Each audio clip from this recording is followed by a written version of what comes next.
We've just arrived at Bourneville, and on your left here you can see the Willy Wonka chocolate river.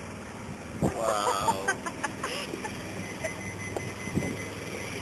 Look at the sign. Look at the sign. Look at the sign. Ba ba ba. Okay. Cool. Thank you. Well, we just went into the visitors' reception to collect tickets, and it turns out that was actually the corporate reception for corporate visitors. I thought it was a bit swish when we walked in, and my suspicion was That was a bus. so we're now heading off to Cadbury World itself, and yeah, we'll be back with you shortly.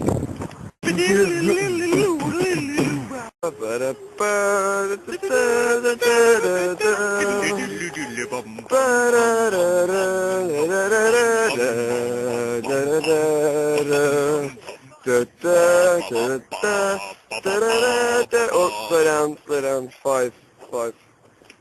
Dun, dun, dun, dun, dun, dun, dun, dun, dun. Arrived at Cadbury World, and I'm personally really excited. I'm sure everyone else here is too. I'm well excited. No purple. Would you describe yourself as like a boxer on the eve of his big fight? Pumped up, ready to enter the ring against an unknown opponent? Not so much, more like a kid on Christmas Eve. Cameraman, you're missing gold here.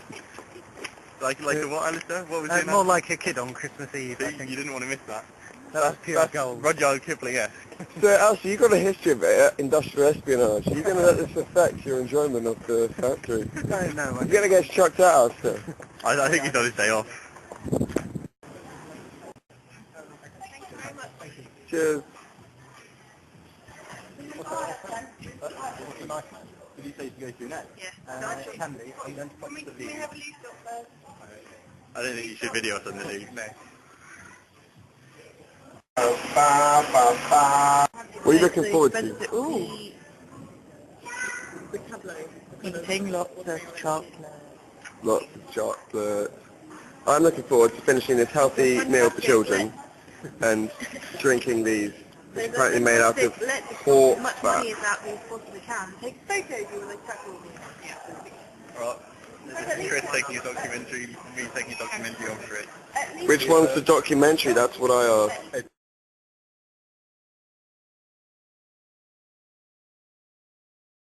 Alright, this is Chris taking a documentary, this is me taking a documentary on Chris.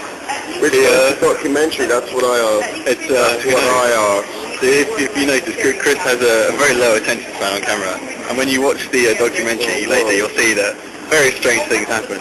He's also got a bit of a problem with insulting his stars. So I think there could be kind of fractions developing in the cam. There'll be errors. People won't be happy. But there he is. Look at him.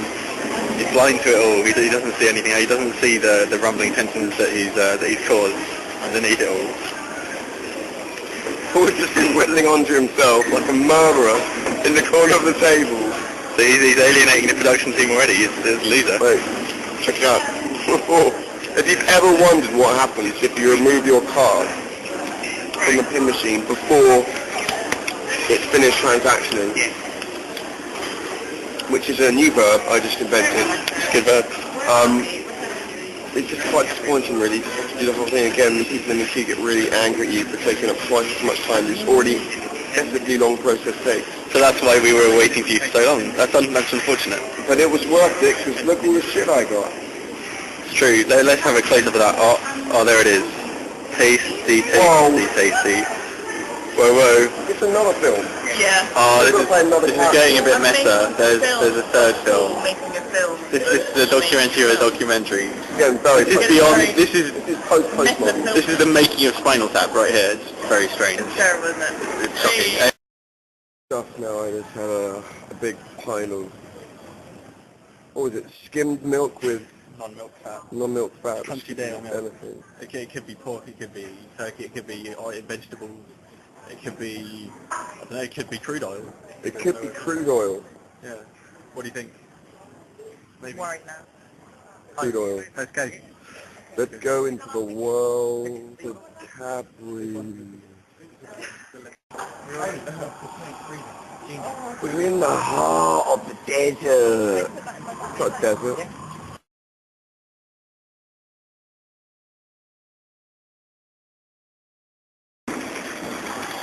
As you may have noticed, we're having some difficulty filming in the Aztec jungle. It's the light levels are not good. I've got a light here, you can probably see. I don't know, does it work? Yeah. So that's what I look like. And if you look around, everything's dark. You get up close, you see some trees, there's some people over there, and there's some big pokeballs. But generally, we're not going to be able to bring you much from this, so this is why there's a bit of a lightness in our coverage. This is amazing. How do you feel? I'm quite intrepid, actually. I feel like I've journeyed back into I'm walking into the jungle.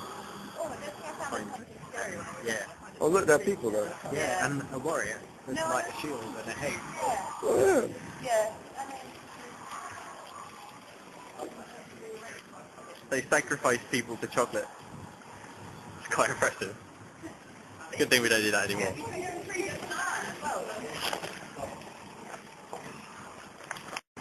We've learned that the Aztecs and the Mayans used cocoa beans for trade because they didn't have money and it's small screens easy to handle. If you look at this, 2 beans to get your pumpkin, that's right. You can get a hare or a rabbit for 10 beans.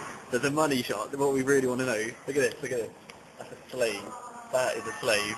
And this is how many cocoa beans he got. 100 big cocoa beans. Bargain. I think you'll agree. Bargain. Man of God.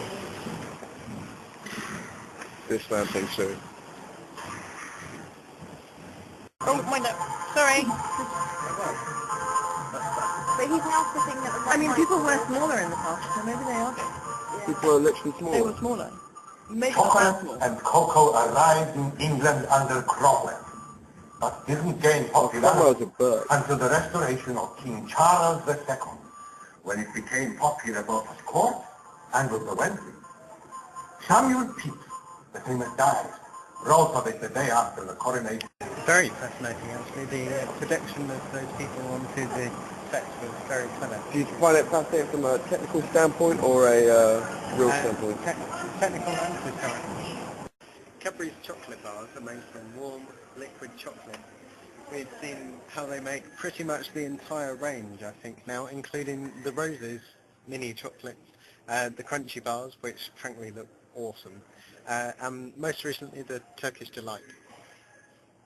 Can I just interject here? Previously, we had like a full multimedia experience. All of our senses were tickled. They showed us how everything works, how everything's made, how the Cadbury's factory was developed and everything. And they squirted us with steam and rumbled us around a bit. It's possibly the most multimedia, sensory, intense experience I've ever had in a factory.